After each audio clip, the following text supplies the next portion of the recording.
ng'abantu abamanyi okwogera obulungi bwe batyo bamaze okwogera kale oba onooyogera ki mukadde waffe Musinya atukulembedde mu mmisa y'ekitiibwa na bonna abakuyambyeko Katikkiro wa Buganda n'abakungu bonna abakuwerekeddeko omujaguza Buganda nge wa Mathias Nsamba era n'amakaago yaffe Ttaka Nsamba era n'abakulu ab'obusolya bonna abali wano baganda bange ne bannyinaze ababaka ba Paalamenti ya Uganda na mwenna abayambako mu kukulembera ensi eno ku mitendera egy'enjawulo tusanyuse nnyo omulimu gw'okwaniriza buli mugenyi omukulu tebaguwadde nze naye bampadde ogw'okwaniriza baganda bange era ne bannyinaze ababaka ba Paalamenti abali wano abamaze okutuuka abatannatuuka bajja kutwegatta gye bunajja naye munzikirize nkole omulimu ogw'ekitiibwa okwanjula n'okwaniriza ba commissioners ba Paalamenti abali wano era nga babaka Honorable Esther Afoyo-Cham Commissioner of Parliament era omubaka omukyalo wa disitulikiti y'e Zombo kanyanirize omubaka omukyala owa disitulikiti y'e Rukiga era Commissioner of Parliament Honorable Prosi Mbabazi akampulira kanyanirize Commissioner of Parliament Honorable Solomon Sirwanyi omubaka wa Parliament w'Ebukoli ate era nga yakulira akabondo k'ababaka abakristaayo nga nze nyaniriza omubaka Honorable Mpindi Bumaali akiikirira abantu abaliko obulemu nyaniriza omubaka Honorable Mike Kakembo Mbwatekamwa omubaka wa munisipaali y'Entebbe nyaniriza muto wange omubaka Honorable Lumu Richard akiikirira Mityana South nyaniriza omubaka the Honorable Joyce Baagala Ntwatwa omubaka omukyalo wa disitulikiti y'e Mityana kanyanirize abammwe Omugalatia Honorable Dr. Abed Bwanika omubaka w'e Kabonera nyanirize omubaka the Honorable Juliet Kakande Yakabuye omukyalo w'ekibuga eky'e Masaka omubaka wa Nyendo Mukungwe Honorable Mathias Mpuuga Nsamba ow'Ekkiimu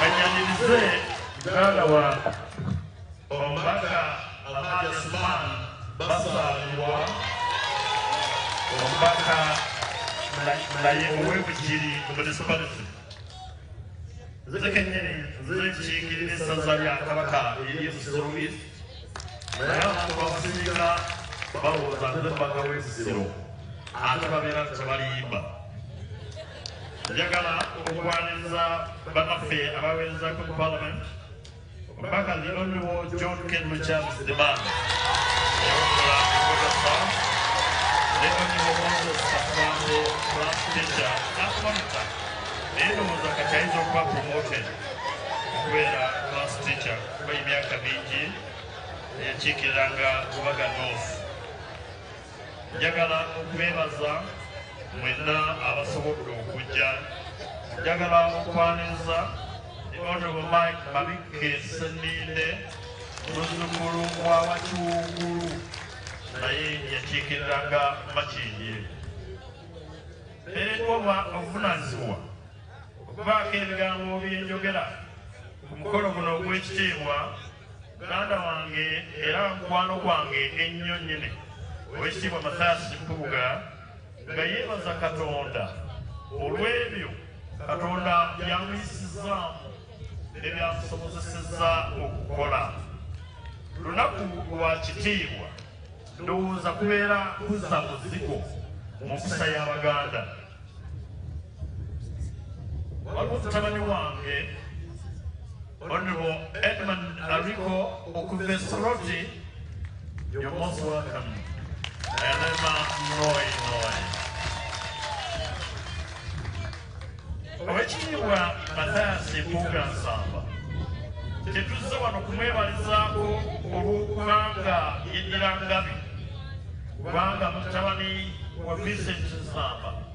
Tetuzze kwebaza kubanga muzzukulu wa Kisekwa oba muzzukulu wa Muyise tyava ewa Kalanda eddimu yoba ava Buwanda. Tuzze kumwebalizaako kubanga bataka tulina ensonga yaffe etegeerekeka. Katonda n'akusitula n'akujja e Nakawanga n'akuyisa mu ebyo byonna n'akufuula omuntu ow'enkizo era ow'ettutumu mu ggwanga mu mulembe okufaanana bwe guti n'osobola okuseeyeeya n'okulembera banno ku mulembe ogulimu okuwamba, ogulimu okunyaga, ogulimu effutwa, effubitizi n'ovaayo mu kitiibwa. Omuyimbi Pastor Kuyembe yayimba n'agamba nti Mukama natandika bulungi, yamba malirize bulungi. Natandika naawe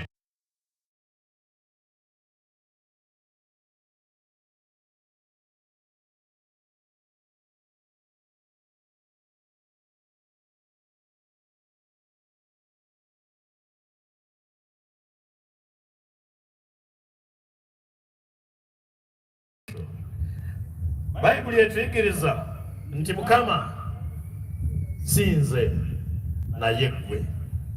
Abadde Katonda we, n'olwekyo tubadde tusaanidde okwebaza. Namanya era nasisinkana Oweekitiibwa Mpuuga nga kiro tezinnawera. Ennaku zaali 27 gwali gwa mwenda 1997. Obudde bwali buzibiridde. Abavubuka abankobazambogo balina enkola ey'okwaniriza bannaabwe ababa bayingidde mu ttendekero ekkulu ery'e Makerere bwe bebaaniriza bamwalize. Oluvannyuma nasoomusibwa okubeera ssentebe wa Nkobazambogo. Good morning, welcome along. Oweekitiibwa Mpuuga n'asoomusibwa okubeera omukiise waffe mu lukiiko olukulu olwa Buganda. Nga tannaba kufuulibwa minisita wa Kabaka ow'ensonga z'abavubuka, mu kiseera ekyo temwali mu kwesanyusaamu na kwewummuza.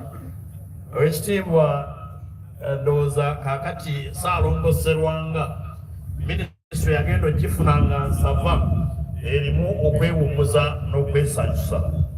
Mpuuga n'akulembera naye n'akuŋŋaanya abavubuka ba Buganda bangi okuva mu misoso gya Buganda ne Uganda. Era abalenzi be yalera abamu kati baminisita ba Kabaka, abamu bammemba ba lukiiko, abalala bammemba ba Parliament. Olw'embeera abamu tebasobodde kubeera wano. Njagala mu kiseera kino ng'omubaka ate era omukulembeze nga nze ndi wa National Unity Platform mbabuulire nti muve ku lugambo olw'abo abawaayiriza ekibiina kyaffe nti kibadde kigamba abantu nti tebajja, nti kubanga bwe banajja tebajja bawa kaadi. Nze tebakiŋŋambye oba tekiŋŋambika oba bakigambye bansinga bumpi simanyi. Bwe kibanga kituufu kya bukuusa era kya bwewussa omuntu okugamba nti tojja kuyimirira na mukwano gwo mu biseera eby'okwebaza nga weekwasa nti tebajja kumpa kaadi. There must be life beyond ticketing. Wateekwa okubaayo obulamu oluvannyuma lw'ebyo etutwala ng'ebikulu ate nga si bikulu. Kale nno bwe kiba nga kibaddeyo, nze nneebaza abatankubidde essimu kuŋŋamba nti nno sijja kubanga tebajja kumpa kaadi nesunga era nkola nnyo kaadi yange okugifuna n'ogisigaza kubanga nsaanidde. Waliwo ebigambo ebyawandiikibwa abatusinga okumanya nga bagamba nti bo ba philosophers. Marcus Aurelius Cicero yagamba, gratitude is not only the greatest of virtues but the parent of all. Okusiima si kyekisinga obusinze ebirala eby'amakulu naye ye nakazadde waabyo. Mu ngeri eyo tuyimirira wano okukkiriza nga twatula era nga tusiima obuweereza bwa muganda waffe, okufuba kwe, amagezi n'okwewaayo eri obuweereza eri omwana w'omuntu n'ensi yaffe bye tukkiriza ffe abamu nti bibadde ensonga nnene mu kukyusa ebyobufuzi by'eggwanga lino. Ebyo bye tukkererezaamu. Omuwandiisi omu yagamba nti mu mbeera y'ebyobuweereza n'obufuzi, the brightest stars shine brightest. Emunyenye zisinga okwaka era ze zisinga okwaka. N'agamba nti naye kino oli mukiviirako enge, obukyayi, oluusi n'obutakutegeera n'obutakwagala. Engero eza Sulemaani, olugero olw'13 olunyiriri olwokuna, mulimu ebigambo ebigamba bwe biti. Engero 13 olunyiriri olwokuna n'olwokutaano, nti emmeeme y'omugayaavu yeegomba n'eteba na kintu, naye emmeeme y'abanyiikivu eneegejjanga. Omuntu omutuukirivu akyawa obulimba, naye omuntu omubi mugwagwa era akwatibwa ensonyi. Ebyo ebigambo byawandiikibwa mu ngero za Sulemaani. Twebaza nnyo ow'ekitiibwa Nsamba Mpuuga Mathias olw'okulafuubana ng'ebbanga lyonna ng'akozesa amagezi n'okumanya Katonda bye yamuwa ebigaggawaza abamwagala era n'abo abamutya. Thomas Jefferson yagamba ebigambo bino nti honesty is the first chapter in the book of wisdom. Nti obwesiimu y'essuula esooka mu kitabo ky'amagezi.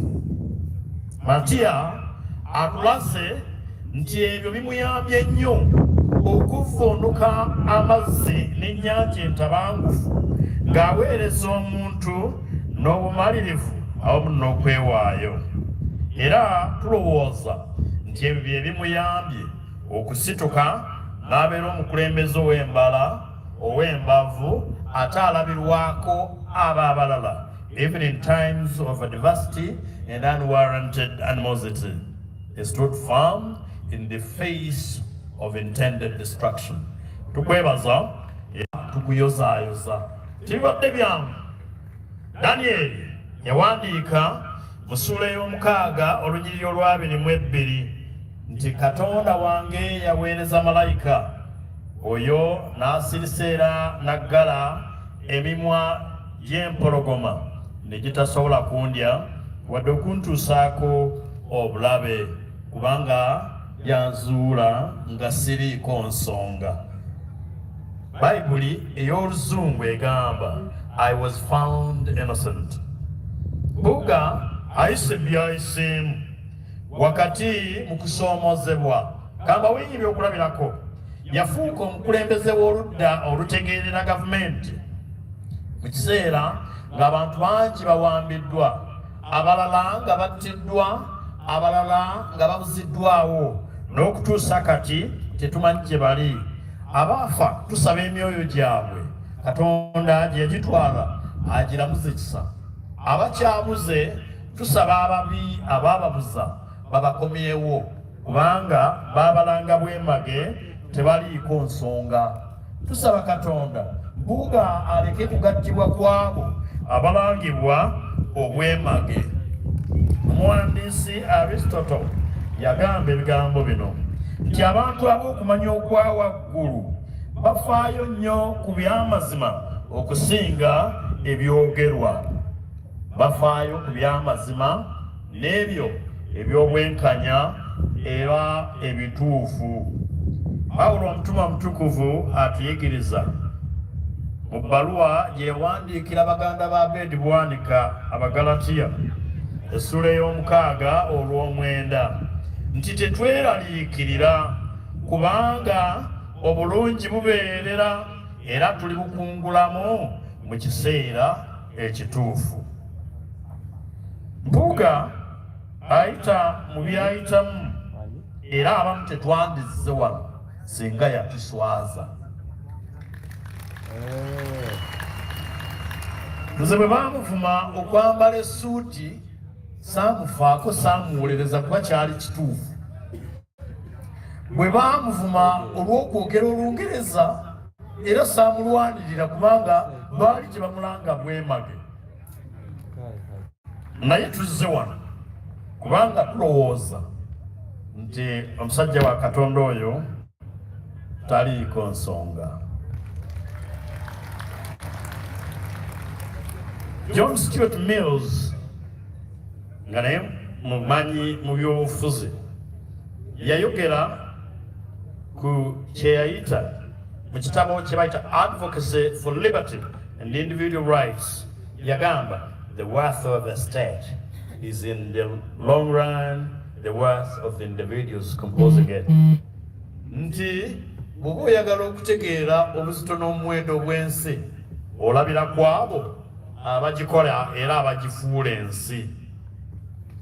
Thus is immeasurable worth that enhances the value of our party and state is not the kind of thing you need to advocate about.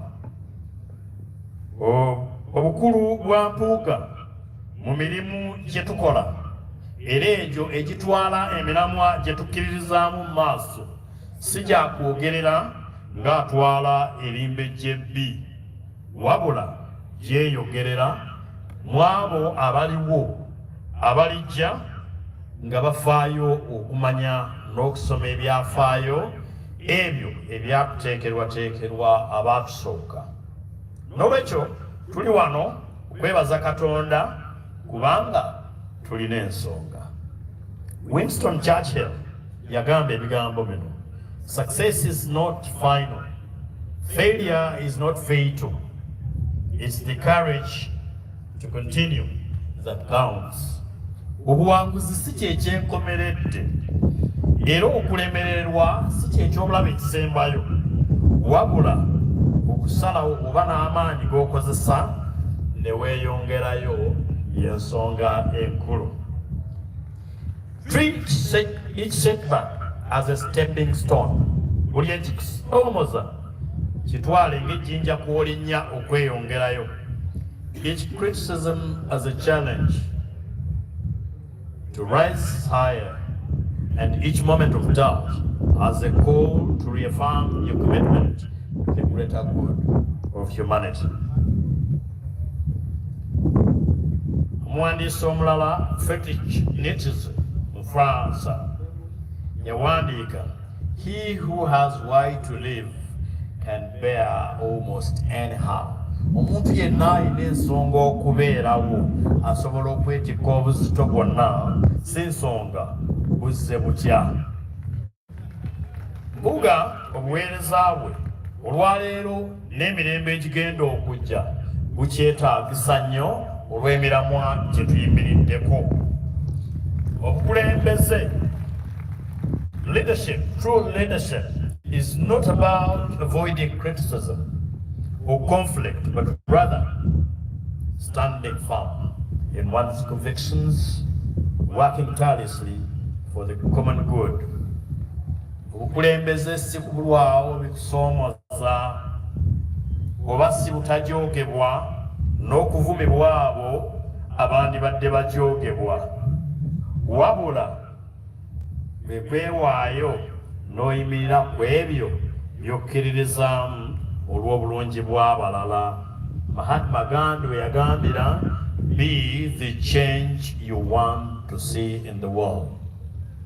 Ebyokukyusa wano bingi ate bingi ddala, naye bw'olowooza nti no bijja kukyuka byokka nga gwe totaddeemu mukwano gwange otawaanira bwereere. Olwekyo nkowoola abalina mpuuga n'abafaananako nga nze n'abo abatusingako, muleke kutuula mu katebe nga mulowooza nti ensi egenda kukyuka olw'ebirowoozo byammwe bye mulina bye mwebakidde n'ebyo bye muteeka ku ssimu ku mitimbagano, oba oli awo n'ogenda okukoowoola emizimu n'emmandwa. Ensi ejja kukyuka nga ffenna tusitukiramu. N'olwekyo mbakoowoola obutajja maaso ku nsonga enkulu ezituluma. Baŋŋamba oba baali bannimba nti empologoma zimanyi okulya obugabi, naye bw'eba eneeri akagabi ne bwe bubeera obugabi 7 erondamu kamu n'egambaako kyekyeggulo kyange. Nze nasalawo nalonda ekyeggulo kyenja okulya. Omusajja oyo atudde entebe Jjajja Gunde simuggyako maaso kudda ku birala kubanga si bikulu. N'olwekyo mbakoowoola temujja maaso ku nsonga eyo. Waliwo ebijja okututaataaganya n'abajja okututaataaganya, abamu nga bagenderedde, abalala nga tebagenderedde naye nga tebamanyi, ate abalala nga tebafaayo. Anansika empale yenna okunzija ku lutalo olufaanana bwe lutyo nja gimulekera, ne bwe kinaaba kitegeeza genda nga sigenze nayo, naye mmala okuggusa ensonga eyo ndyoke nkomewo, abalala nja basanga. Pawulo omutume omutukuvu mu bbaluwa gye yabandiikira Abafilipi olunyiriri olusooka, essuula esooka olunyiriri olw'omukaaga, yagamba nti oyo yatandika omulimu omulungi mu ggwe ajja kuguggusa okutuusa ku lunaku lwa Katonda. Obadde olina okwebaza kubanga era kyawandiikibwa mu Bafilipi essuula 4:13 nti nnyinzizza byonna mwoyo ampa amaanyi. Kanziremu ebibuuzo ebikambwe abalala bye batya okwogera n'abalala bye batya okuwulira, abanyiiga ne banyiiga naye ng'abambi abamu okunyiiga kwabwe si kwa nsonga, naye abalala ng'okunyiiga kwabwe kwa nsonga. Kituufu bakomishona ba Parliament n'ataali backbench commissioner mu kiseera ekyo yali leader of opposition baaweebwa akasiimo.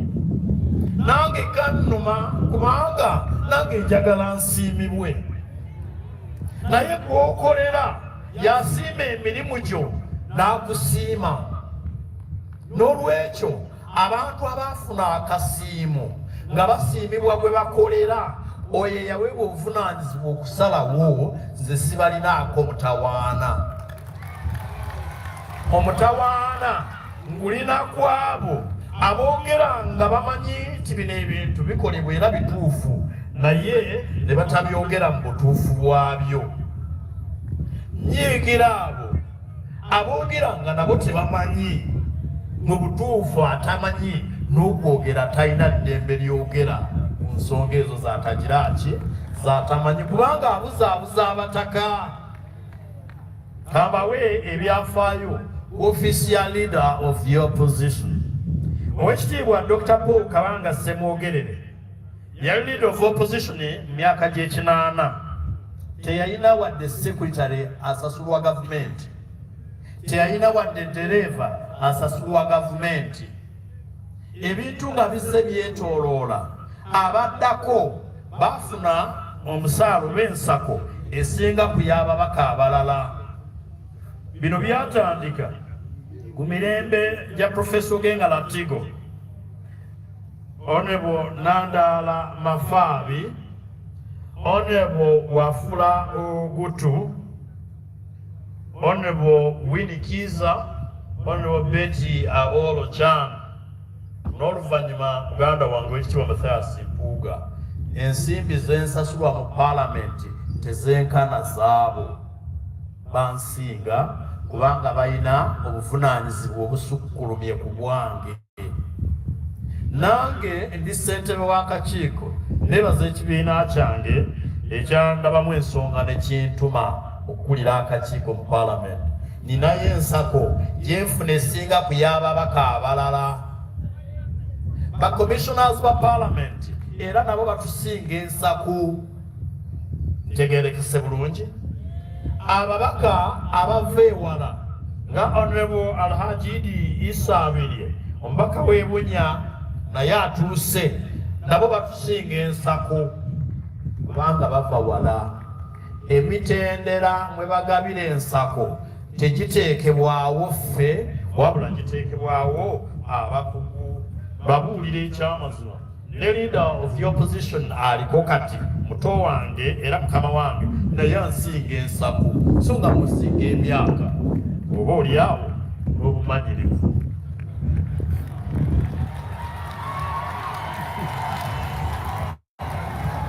Kamuulire abantu ku budget process ya Parliament bwetambula.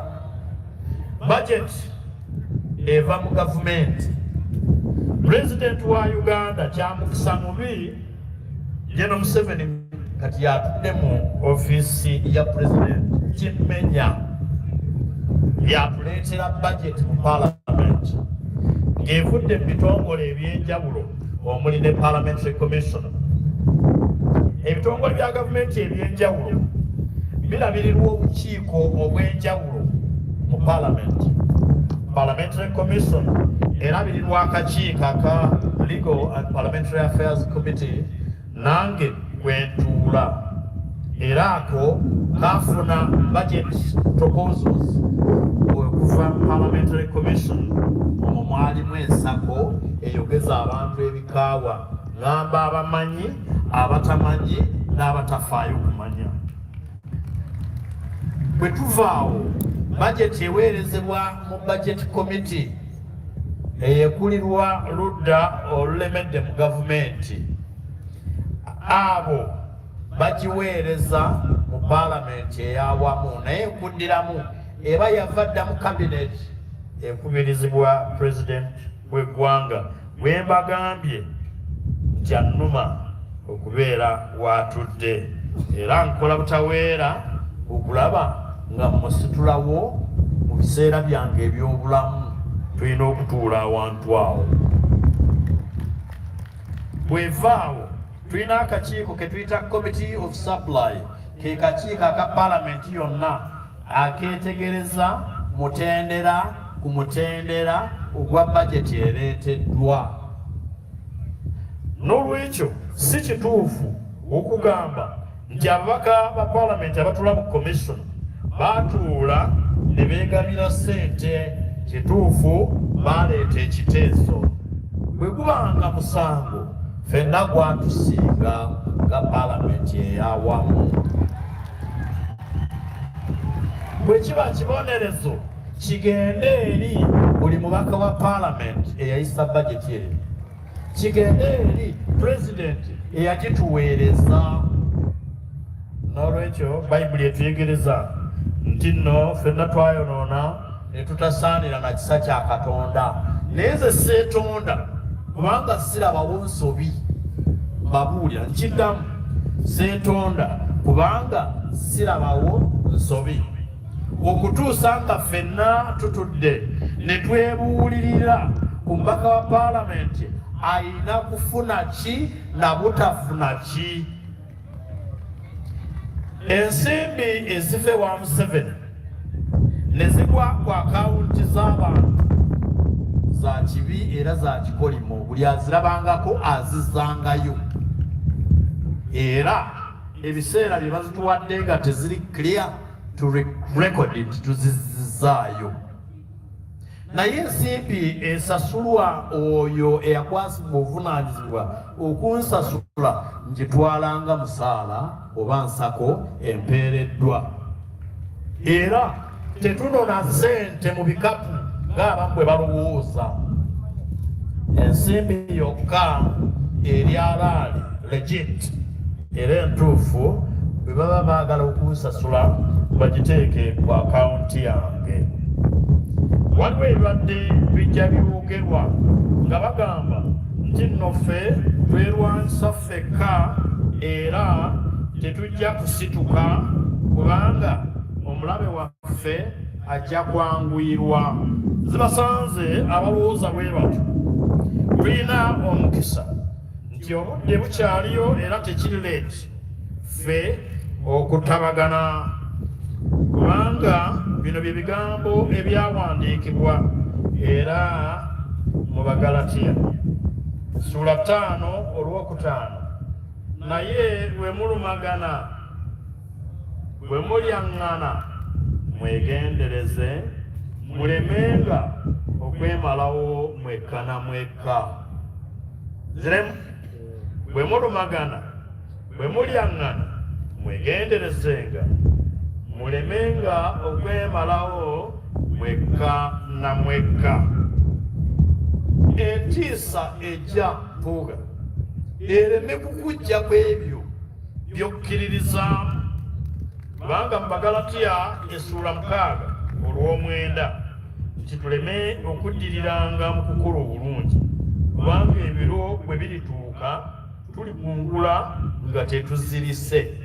Waliwo ebiseera by'otunula ng'onoonya ne munywanyiwo nga tomulaba, ng'onoonya abo be wayamba be wawa ekyokulya ne batalabika ng'obeetaaga. Naye waddeega ebiseera biri bwe bityo obeeranga munywevu okunywerera ku ebyo by'okkiririzaamu.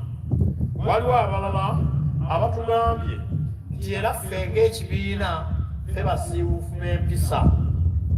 Abo baataddewo n'embeera erowoozesa abantu nti luno olukiiko terugwe mu mirembe. Nabiwulidde naye kaakati ani gwe mulaba akasuka ejjinja? Bano be mulaba batudde nga bateredde bwe bati ye National Unity Platform. Ffe ebyo bye tukkiririzaamu. Bayibuli entuyigiriza nti yigiriza omwana empisa ennungi ne bw'alikula tagenda kugivaamu. Mubadde batuufu abamu okutugamba nti nno bato baffe abamu tetubayigiriza mpisa nnungi naye abamu ku mmwe abatunenya mwe mwabazaala naffe tubasanze bukulu. Naye ku lw'ekibiina njagala okubakakasa nti ffe tetuli bakubi b'amayinja. Empulunguse mu ffe bwe zibaamu mumanye nti zaava mu mmwe. Amalirize n'ebigambo ebitali bingi. Bino byennyini ebyawandiikibwa Timoseewo ekyokubiri Essula y'omukaaga yagamba bw'ati okuva ku lwokusatu okutuuka ku lwokutaano nti omuntu yenna bw'ayigirizanga obulala so nga takkiriza bigambo bya bulamu ebya Mukama waffe Yesu Kristo n'okuyigiriza okugobereranga okutya Katonda nga yeekulumbaza nga taliiko kyategeera wabula okukalambiza empaka n'entalo ez'ebigambo muva obujja okuyomba okuvuma okutegeera obubi okukayana kw'abantu abayonooneka amagezi abaggyibwako amazima nga balowooza ng'okutya Katonda kwe kufuna amagoba. Ebigambo byange lwaki tebikomaawo? Njagala kwebaza bannange okujja okuyimirira n'omwana wattu. Abayonooneka amagezi abaggyibwako amazima nga balowooza ng'okutya Katonda kwe kufuna amagoba. Ebigambo byange lwaki tebikomaawo? Njagala kwebaza bannange okujja okuyimirira n'omwana wattu.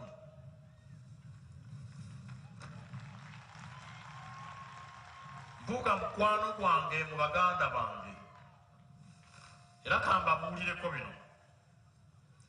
Olunaku lumu nga binsobedde nga ndwazizza nga sisuubira mulamu, mukyala we ng'ali ku kitanda n'owange Mpuuga yeebaka mu mmotoka nange nga tulindirira amawulire agatasanyusa mbu ng'atya nti gasobola okunkuba ewala singa gansanga nzekka. Setaani ki ayinza okunkema okwawukana n'omuntu afaanana bw'atyo olw'ebigambo ebitali bya mazima? Namugamba Mpuuga bw'oligenda n'olya ssente za Setaani siriyimirira naawe, naye nga takoze ekyo nja kuyimirira naye ne bwe gunaaba muwendo ki. Nsaba ekisa kya Katonda kibeere nammwe, Mukama abakuume, era nsaba Kabaka wange awangaale nnyo, Mukama amwongere obulamu ate obulungi, aveeyo alabike eri Obuganda mu kiseera ky'ekigere kyasiimye nga tali ku pressure. Emirembe gibe nammwe.